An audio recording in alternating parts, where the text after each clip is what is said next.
เขามีข้องานอะไรเรื่องการจัดตั้งศูนย์ศึกษามีเป้าหมายแล้วมีวิธีการมี strategy อะไรเกี่ยวกับมันเพราะว่าเรื่องการศึกษาในคนคว้าเนี่ยเขาจะว่ามีความสำคัญที่สุดในระยะที่เขามีการต่อสู้กับระบบมันเป็นธรรมเขาอย่าพูดจากว่าพญาอันนี้เป็นคือพานันโมเดลเตอร์วันโคศกเป็นกล่าวมาเมื่อกี้นี้พอมีการเปลี่ยนแปลงในโลกนี้จากศตวรรษหนึ่งไปหาศตวรรษหนึ่งจากระบบหนึ่งไปหาระบบหนึ่งมันมีการเปลี่ยนแปลงจากสันว่าเขาอยากศึกษาคับแน่ว่าการเปลี่ยนแปลงนี้มันสินำสู่ไปสู่ความมัน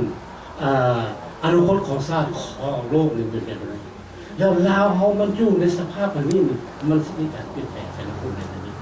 เพราะว่าอยู่ในศตวรรษที่11นี้เมนศตวรรษที่ว่ามุมดีไลเซชันหมายความว่าเรื่องพรมแดนนี่มันจะหายไปแล้วเกี่ยวกับนี้แต่สั้นว่ามันเป็นสภาพแบบไหนแล้วลาวเขาเตรียมพร้อมบ่มาประเสริฐหน้ากับศตวรรษนี้ในศตวรรษนี้ในการเตรียมพร้อมนี้หมายความว่าเอเลเมนต์ต่างๆที่ว่าเกี่ยวกันนี้ฟอกมาสู้ของพวกเขาอยู่ในประเทศมันเตรียมพร้อมขั้นว่าเขาอยู่ในสภาพของเตรียมพร้อมเลยเขาจะตกอยู่ในแบบไหนแล้วเขาจะให้อะไรเพื่อว่าจะเข้าให้มันเตรียมพร้อมกับสภาพให้มันทันกับสภาพนี้อันนี้พวกเขาจะคิดว่าอยู่ในศูนย์ศึกษานี้มีตัวนี้แล้วก็เขาจะเบิกว่าเขาจะออกแบบนี้ในอนาคตของเราเขาจะออกแบบนี้ยิ่งจะค่อยว่าไปหาเป้าหมายของเพื่อนของชาติของประเทศชาติเราได้หมายความว่าหนึ่งเรื่องประวัติศาสตร์ของเขามีความจำเป็นเขาจะได้ว่าอันนี้มันผ่านมาแบบไรเขาจะย่างกันมื้อนี้และมื้ออื่นเนี่ยเขาต้องรู้จักว่ามื้อนี้เขาให้อย่างและสิ่งที่มาอันนี้แหละเป้าหมายสุดใหญ่ของงานศูนย์ศึกษาจากนี้หมายความว่าเรื่องวิธีการเรียนหมายความว่าหนึ่งพวกเขากลับไปเรื่องเฮ็ดคอนเฟอเรนซ์ไปเฮ็ดเรื่องโกลเลอร์หรือว่าเรื่องต่างๆเรื่องเขียนอาร์ติเขียนต่างๆออกอยู่ในเว็บไซต์หรือกับไปบรรยายอยู่ในอย่างอินสติทิวต์ของฝรั่งอยู่ต่างประเทศที่เขาจะพูดว่าปัญหาลาวเขานี่ปัญหาอาเซียนมันเป็นจังซี่โมเมนต์ดังคือว่าพวกฮานขึ้นว่ามันหมดไปแล้วเรื่องปัญหานี่ก็เมื่อลาวก็อยู่ในสภาพอย่างนี้บ่แม่นจะน้อยในนามที่ว่าลาวเขาเองเขามีความรับผิดชอบในโชคชะตาของชาติอันนี้มันมีความสำคัญว่าเขาต้องรับรู้แล้วเขาต้องซ่อรู้แล้วเขาต้องพยายามเจาะจงเกี่ยวกับเรื่องอนาคตของเราเรื่องสภาพการของเราคือท่านสมิธโอมาเมื่อกี้นี่ครับเจ้าของสรรเสริญที่บอกว่าอย่างละเอียดเกี่ยวกับเรื่องความเป็นมาสภาพการของเราทางด้าน politics economic and social อันนี้เสร็จครบเลยครับว่าบางทีเนี่ยแต่ครบสุดอันนี้ครับเจ้าของสรรเสริญแต่ว่าในเทือกทางของข้าพเจ้าในมื้อนี้เกี่ยวกับเรื่อง geopolitics ตัวนี้เรื่องภูมิศาสตร์กันเพราะไม่ยังเขาจะค่อยมีการก็เกี่ยวกันเกี่ยวกับเรื่องนี้เพราะว่าศตวรรษที่19มันเป็นอะไรที่20เป็นอะไรเอาเบิ่งกันด้วยหนึ่งแล้วเฮาสู้อย่างเราสู้ปัจจุบันนี้เฮาสู้กับระบบการเมืองไม่ขึ้นการเมืองเพราะว่าหันเรื่องระยะอีโดโลจิกเลยก็ในศตวรรษที่11เขาสู้กันแล้วระดับศตวรรษที่20ระยะตัวมันก็หมดไปแต่ว่าเมืองนึกคิดแล้วระบบนี้ยังมีบางประเทศมี5ประเทศที่ว่ายังดำเนินอยู่แล้วก็มีคำถามว่ามันจะมีการเปลี่ยนแปลงบ่ล่ะอันนี้เขาอยากเบิ่งน้ำกันมันก็แล้วมีการเปลี่ยนแปลงแล้วมันมีอย่างเดียวลาวเขานี่จะออกผู้เดียวบ่อันนี้บอกว่าเกี่ยวกับเรื่อง geopolitics ตัวนี้แล้วปัจจุบันนี่เขาว่าเรื่องตั้งส่งนี่ก็เรื่องความเครียดเรื่องตัวนี้นี่มันมีอยู่ทุกวันคือตอนในโอกาสคือผู้ทานเนี่ยรู้จักกันแล้วอยู่ตุนิเซียอียิปต์แล้วก็นั้นอยู่ลิบีแล้วก็เซียรีมันอยู่ซีรีหมายความว่าระบบอันนี้เป็นระบบบริการคือกับระบบคอมมิวนิสต์คันว่าระบบเผด็จการแล้วจะบ่มีแต่คอมมิวนิสต์หรือระบบอื่นตัวนี้ก็คือว่าปัจจุบันนี้ก็คืออยู่เบียงมานี่การมีความจำเป็นต้องมีการเปลี่ยนแปลงโอซาซุกิก็ได้เลือกเป็นผู้แทนเข้ามาแล้วก็เข้ากันเป็นบ้านมันแปลว่านั้นตัวเวฟาขั้นต้นและขั้น2ขั้น3ปีแล้วลาวเฮาหันสิมีบ่ตัวนี้คนลาวอยู่ทางในหันมันคึดบ่เลยทีนี้แล้วมันผู้ที่รับผิดชอบองค์จักรนี่พวกกรรมบังเหตุของชาติในระบบอันนี้และระบบอันนี้แม้นไผเป็นผู้เรียนเป็นผู้สร้างขึ้นลาวเขาบอกหรือว่าต่างประเทศเป็นผู้สร้างอันนี้เขาเรียกผู้จัดทัพแห่งตัวนี้ก็แล้วเพื่อนของสร้างเขาขึ้นอะไรเรื่องพวกที่ว่าอยู่ประเทศเพื่อนบ้านของเขาชอบขึ้นอะไรเพราะว่าการอยู่ร่วมกันอันนี้ก็มันมีความจำเป็นเพราะว่าเขาต้องพูดกันเลย จังสั้นเขาไปแล้วอยากเที่ยวไปถึงเกี่ยวกับเรื่องว่าการต่อสู้ระบอบในสมัยนั้นบอกแค่เลยขอโทษเพราะว่าหันเขาอยากให้เห็นว่าเขาอยากให้เห็นว่ามันตกเคยตกแล้วเป็นยังมันจะค่อยตกเรื่องปัจจุบันนี้หันเป็นยังมันจะค่อยยังอยู่ค้างอยู่ตรงนี้นี่ครับสั้นว่าเขาพูดแต่ว่าได้กลับไปหาเรื่องเป้าหมายทำอีกของระบอบคอมมิวนิสต์เพียงแต่ว่า74 ปีแต่1917 1910หมดเลยระบอบคือว่าทุกคนจะเป็นพยานเหมือนกันอยู่ในระบอบที่เขาเห็นพยาน1991ก็ไปหาไม่มาเนี่ยระบอบที่ว่าทุกคนเข้าใจว่าเป็นระบอบที่ว่ายิ่งใหญ่แล้วก็มีในสมัยนั้นก็มี2 มหาอำนาจเขาว่าซุปเปอร์สระบอบที่ว่ามันภาษาทางงานสภาพโซเวียตเป็นโซเวียตอันนี้เขาห้องว่าอัมเปียวแล้วโซเวียตเลิกกันทางโลกตะวันตกก็เป็นสหรัฐอเมริกาเขาก็เห็นว่ามันโดนดันเบี้ยได้ในเวลานั้นครับตั้งส่งคอมพิวเตอร์อยู่ทุกภาคส่วนของโลกอยู่แอฟริกอยู่คอนติเนนต์แอฟริกันอยู่อเมริกาลาตินอยู่เมดิเตอร์เรเนียนเป็นการสู้โดนทางด้านอิเดโลจีแล้วในที่สุดแล้วระบอบมันตกอยู่ในเป้าหมายทำอีกของเลนินหมายความว่าจะทุกอยู่ในโลกนี้แปลว่าต้องกลุ่มโลกต้องชนะโลกตะวันตกโลกที่มีประชาธิปไตยหมายความว่าแนวคิดของวิชั่นของเลนินหมายความว่ามอสโกนี่เป็นทวาเซียนมาโฮมคือทุกคนเข้าใจเนาะสมัยตะกี้เนี่ยตู้เรื่องมันยังแม่นอารมณ์พวกในโลกเนี่ยแปลว่าเขาแบบโรมเป็นผู้ที่ว่าเบิกบัดในโลกขึ้นกับโลกในเป้าหมายของเลนินคือกันแต่ว่าระบอบนี้จะขยายตัวไปหมดทั่วโลกหมายความว่าตู้เรือสมัยแม่นอามุสกูจังสั้นในแนวคิดตัวนี้โฮจิมินห์คือกันโฮจิมินห์ที่ว่าเริ่มการต่อสู้ในเป้าหมายใน1930ขึ้นมากาอยู่ในเทือกเขาอยู่ในแนวคิดตัวนี้วิชั่นตัวนี้หมายความว่าให้เป็นกรุงโรมน้อยหมายความว่าตู้เรือสมัยแม่นอาหารน้อยหมายความลาวแล้วก็ประเทศอาเซียนแล้วก็เขมรทุกสิ่งอย่างต้องขึ้นมาด้วยเป็นผู้สร้างนี่มาถึงปัจจุบันนะว่ามันสิไปถึงเป้าหมายเขาได้หรือเปล่าอันนี้แนวสิ่งที่ว่าเขาอยากให้มันเข้าใจกันเรื่องเกี่ยวกับปัญหาอันนี้เรื่องความวิการเด็กตีนะครับหมายความว่าเกี่ยวกับเรื่องเป็นโปนเหรอเป็นโปนแล้วตัดส่งไปว่าเป็นบอนที่ว่ากระเจ้ามันอยู่ในอาเซียนปัจจุบันนี้เป็นอาเซียนเป็นโปนแล้วตัดส่งเกี่ยวกับเรื่องเศรษฐกิจเรื่องการพัวพันของต่างประเทศแล้วปัจจุบันนี้ก็มีตั้งส่งเพื่อผลประโยชน์อยู่ในประเทศนั้นในของบัญชี politics ตัวนี้เลยต้องเปิดคัดในว่าลาวเพราะมันอยู่ใจกลางของบรรดาประเทศอาเซียนสุดท้ายแล้วก็เป็นม่ามของเอเชียและอยู่ในโอเคท่านมันจะมีทางความสันติภาพยังบ่ทำหนึ่งอัศรีถึง100%และสำหรับเรื่องผลประโยชน์ทางด้านเศรษฐกิจแล้วกับผลประโยชน์ทางด้านอธิปไตยsovereigntyอยู่ในเกาะทะเลจีนใต้อยู่ในเกาะที่ว่าสำคัญที่สุดนี่ที่มีหลายประเทศแต่เกี่ยวข้องอยากให้มันมีจะเป็นเจ้าของเกาะคือว่าเกาะเพรสลีย์กับเกาะปาราเซอันนี้มันมีความสำคัญอันนี้เวียดนามก็ว่าจะได้เกาะนี้เป็นของเจ้าของกับฟิลิปปินส์บรูไนแล้วก็ไต้หวันแล้วก็มาเลเซียแล้วก็มีอย่างจีนก็เป็นของจีนอันนี้หมายความว่าการที่ว่าสร้างปัญหาอยู่ในนั้นมีตั้งส่งอันนี้มันเกิดขึ้นมาปัจจุบันแล้วลาวเฮานี้มันอยู่ในจุดกลางตัวนี้ลาวเฮานี่เซ็นสัญญา25 ปีแล้วก็ต่อไปอีกเพื่อน10 ปีอันนี้หมายความวิธีการตัวนี้นะครับเขาเห็นแล้วว่าในสงครามสายแดนระหว่างจีนกับเวียดนาม1979ลาวนี่ถูกดึงเข้าไปอยู่ในเป้าหมายของเวียดนามแต่ว่าเป็นผู้ตัดสินที่ว่าซีมือต่อต้านประเทศจีนแล้วก็อยู่ในฮับฮู้และการกระทำการต่อสู้ของเวียดนามอันนี้เขาเห็นมาแล้วว่าลาวเขาสิถือเขาเป็นนั้นแล้วสอบมาปัจจุบันนี้อยู่ในอิงตามสัญญา สัญญา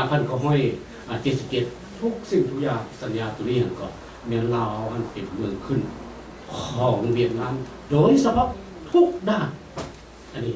เพราะว่าอยู่ในเป้าหมายของเวียดนามนี้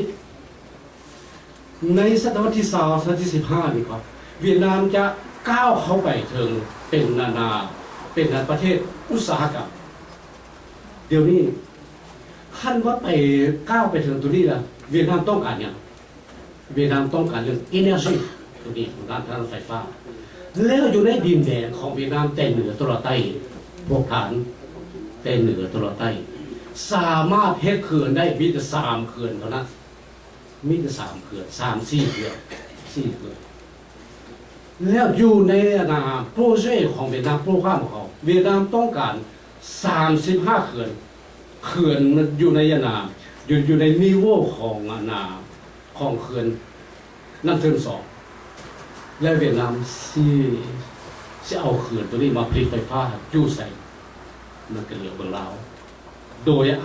โดยสัญญา77ตัวนี้แล้วเวียดนามเห็นว่าเทริตัวของเมืองลาวนี่ก็เขาว่าเป็นเทริตัวอีเดียของเขาทางด้านเศรษฐกิจเมืองลาวมันอุดมสมบูรณ์ทุกอย่างคือพระทางรู้จักสัตว์ในดินสินั้นมีเต็มในตัวนี้อันนี้เป็นงานต้องการคือตัดไม่ตัดอย่างคืออันยาอันสมิทที่เราบอกเมื่อกี้นี่ก็แม้นกองทัพที่4ที่5ของเวียดนามเป็นผู้ทำคือว่าไปเรียกเขาจะเฮ็ดเขาจะทำบ่มีปัญหาเพราะว่าสายแดนบ่มีอย่างอยู่แล้วลาวเฮากับเวียดนามมีสายแดนเกือบ1,000 กว่า 2,000 กิโลเมตรเป็นเหนือตลอดไปแล้วในปี2015-2020เวียดนามจะมีพลเมือง100 ล้านเดี๋ยวนี้มันมี80 ล้านมี100 ล้านและ100 ล้านอยู่ในพื้นที่ของเวียดนามนี่มันอึดอัดหลายที่สุดแล้วมันเหลียวไปใส่แต่ในตัวอินเดียของมันอยู่เมืองลาวได้หมดทั้งเมืองลาวนึกแปลว่าสายแดนมันเป็นปะสวเลยอยากเข้าจะออกอย่างไรก็ได้โดยว่าอาศัยคือเขาจะว่าพื้นที่นี่ในอากาศ1,977 ของตัวเขาเฮ็ดอย่างไรบ้างในอากาศตัวนี้อันนี้แหละที่ว่าประเทศชาติเรามันจะมีอนาคตแบบไหนอันนี้เขาอยู่ในแค่ตัวนี้แล้วอยู่ใน geopolitics ตัวนี้เมืองลาวเขานี่ก็ในสภาพการใหม่อันนี้แปลว่าเขาอยู่ในสภาพที่ว่าอยู่ในการท่าทีของเราเนี่ยมีความสำคัญที่สุดทางเหนือลงมาทางใต้เพราะว่าอยู่ในโลกคือเขาจะว่ากินในโลกโลกาภิวัตน์ตัวนี้แต่เหนือตลอดใต้แต่ใต้ตลอดเหนือมีการโปรเซสกันมันต้องผ่านลาวหมดเรื่องรัฐบาลคือปัจจุบันนี้เป็นรัฐบาลเนี่ยมันบ่เป็นรัฐบาลของประชาชนลาวทุกท่านแล้วบอกว่านี่คือถึงที่ว่าเขาเห็นอยู่ในต่างประเทศที่ว่ามีประชาธิปไตยคือท่านประธานาธิบดีของลิงคอล์นเพิ่นก็เคยบอกว่ารัฐบาลของประชาชนมาจากประชาชนและเพื่อประชาชนแต่ว่าเมืองลาวก็มันเป็นรัฐบาลของพรรคของฮานอยมาจากฮานอยแล้วก็เพื่อฮานอยผู้ทานอันนี้มันแน่นอนตัวนี้เป็นเวลา36 ปีที่ระบอบมันนี่คมตัวอยู่แต่1975เป็นต้นมานี่คือบิลังคือท่านสริปป้อมมาไม่กินนี่บิลังมันบ่มีอย่างเลยเพื่อผลประโยชน์ของเราเพื่อนของชาติของเราหลายแสนไปเป็นข้าครับใส่อยู่ต่างประเทศมันเคยมีว่าประวัติศาสตร์ของแล้วอีกอย่างหนึ่ง1975เป็นต้นมามันเคยมีบอกประวัติศาสตร์เราคน400,000 กว่าคนเป็นอพยพคือเขาเจ้าคอยหมดแจกยาอยู่ทั่วทุกมุมโลกเคยมีว่าประวัติศาสตร์เราอันนี้เอามาถามกันว่าระบอบนี้มันเพื่ออย่างคันว่าเข้าไปในประเทศนึงค่าที่พวกนั้นครอบครัวหมดแล้วแน่นอนแล้วมันกระหมดไปอันนี้เขาเป็นตัวนั้นทัศนว่าคือว่าประวัติศาสตร์เราโบราณประวัติศาสตร์เรายาวนานที่สุด 2,000 ปี 3,000 ปีลาวก่อนซีซูติสเขามีแล้วในความเป็นลาวนี่สมัยนั้นประเทศจีนยังเป็นประชาชนจีนยังเป็นผู้เลี้ยงสัตว์เนี่ยไปตามอันนั้นอยู่แต่ว่าเขามันมีแล้วเขาเคยมีการท่อนโฮมกันในศตวรรษที่4ก่อนเยซูคริสต์เขาว่านครเพียงไงหลายอาณาจักรโฮมเข้ากัน อย่างในที่สุดเขาก็แตกกันและศตวรรษที่7ที่8อยู่ในอาณาจักรอยู่นั่นอยู่อาณาจักรน้องแสนอาณาจักรน้องแสนเขาก็อยู่ห้ามในก่อนสุดท้ายเจ้าคุณบรมก็ได้ท่อนโฮ5อาณาจักรโมโหเป็นท่อนโฮกันอยู่ร่วมกันโดยสติแล้วภายหลังมาศตวรรษที่14เขาก็ยิ่งใหญ่สันใดพวกข้าอยากหวนอยากให้เขาเข้าใจว่าลาวมันยิ่งใหญ่เขาคนมีแฟตตี้ของความเป็นลาวที่นี่จะฟังมหาราชได้ทอดภูมิแผ่นดินลาวสมัยนั้นมีอาณาเขตกว้างกว่า700 กว่าพันกิโลเมตรการีใหญ่ที่สุดแล้วในที่สุดอาณาจักรเขาก็เสื่อมเสียลงมาแล้วต่างชาติก็มายุ่งแย่ให้ลาวเขาแตกกันก่อนเขาสิไปหาอิตักที่ว่าเขาจะมาปกครองเจ้ามาเขาว่าสร้างความเปลี่ยนเนี่ยของเจ้าอันนั้นเขาก็แต่เนี่ยอาณาจักรจะประสักอาณาจักรเชียงอันเป็นจักรและอันนั้นเพราะว่าอยากให้เห็นอิสระของเขามันเป็นมาในที่สุด1778คือแล้ว1828เขากับคือกันต่างชาติเข้ามาพุ่นแล้วกันตู้ของเราแต่ว่าก้อนเขาสิไปหาตัวนี้โมเมนต์แล้วเขาสิยกมาเขาสร้างความแตกแยกสิก่อนเขาสร้างความแตกแยกให้เขาในแตกแยกกันสิก่อนนั่นว่าเขาอ่อนเพลียแล้วเขาจะเข้ามาสบาย75มันซ้ำห้อยกันอีกเขาเองมันแตกแยกกันแล้วในเวลานั้นอยู่ในโลกนี้มันอยู่ในสงครามเย็นแล้วพร้อมไปกันกับความแตกแยกของลาวเขาทางในความแตกแยกของลาวเขาทางในแล้วเราเองก็เอาต่างชาติเข้ามา1975เข้าเป็นอพยพลาวเขาตกเป็นเมืองขึ้นของต่างประเทศในเข้ามาครับอนาคตของเรามีความมืดมัวมาถึงปัจจุบันแล้วเขาจะออกแบบไหนในปัญหาตรงนี้สิ่งที่ว่าเขาเห็นเนี่ยเราว่าเรื่องทุกสิ่งทุกอย่างเรื่องประวัติที่เป็นมาของเราแล้วเขาจะออกแบบไหนในตรงนี้ปัจจุบันนี้อยู่ในศตวรรษที่21นี้เขาคิดว่าเขามีทางออกย่างงดงามที่สุดหมายความว่าหันลาวเขานี่ก็เขาห้องว่าภาษาฝรั่งเขาเป็นเอตากงเซงเล่ว่าทุกปัญหาเจ้าเป็นเองเดย์ปังนองการตัดสินใจทุกปัญหาเมนเจ้าเป็นการเป็นตัดสินใจเองบอกเป็นคนผู้อื่นสิมาเฮ็ดโปรแกรมให้เจ้าเมนเจ้าโดยเฉพาะลาวเขาจะบ่เป็นเอตาอังกาเจหมายความว่าเป็นประเทศที่ว่าเข้าอยู่ในประเทศใดประเทศหนึ่งคือปัจจุบันนี้ลาวเขาเป็นผู้มือขึ้นของเวียดนามเข้าอยู่ในนโยบายของเวียดนามภายใต้คือข้าพเจ้าว่าวเมื่อกี้1977ในประกอบตัวนี้หมายความว่าตัวนี้จังสันวาในการต่อสู้ข้าพเจ้ามีความหวังว่าลาวสิงคโปร์เพราะว่าระบอบของการต่อในระบอบที่ว่ามันมีอยู่ในโลกระบอบมันลดกระเป็นอุทานคือกับตะเวนมันขึ้นแล้วมันก็ลงเองแน่นอนระบอบนี้มันต้องตกมือใดมือหนึ่งมันบ่อยู่ในหุ้นนั้นเพราะว่าตราบใดที่ว่าระบอบวันนี้หันซอลาดบ่หลวง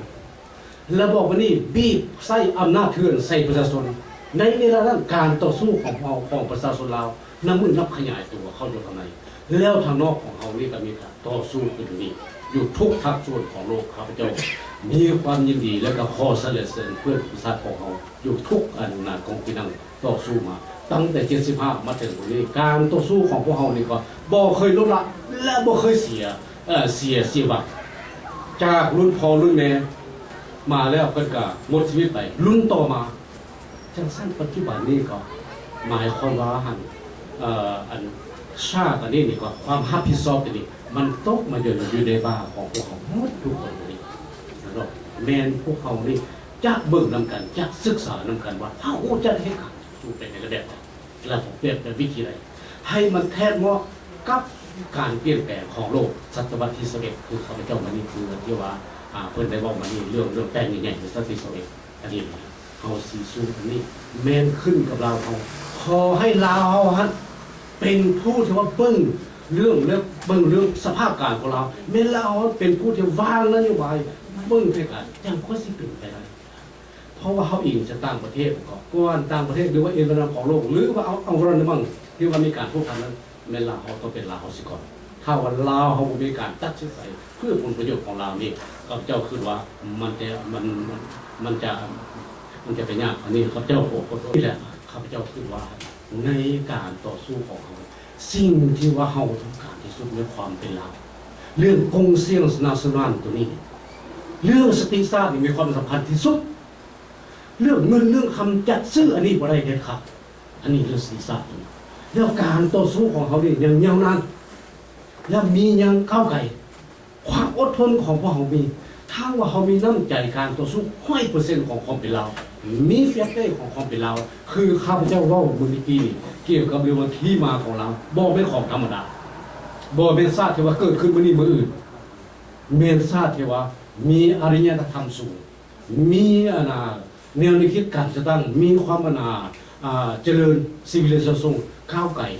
อันนี้ในความตัวนี้เขาจะไปตกเป็นทาสของศาสตร์อื่น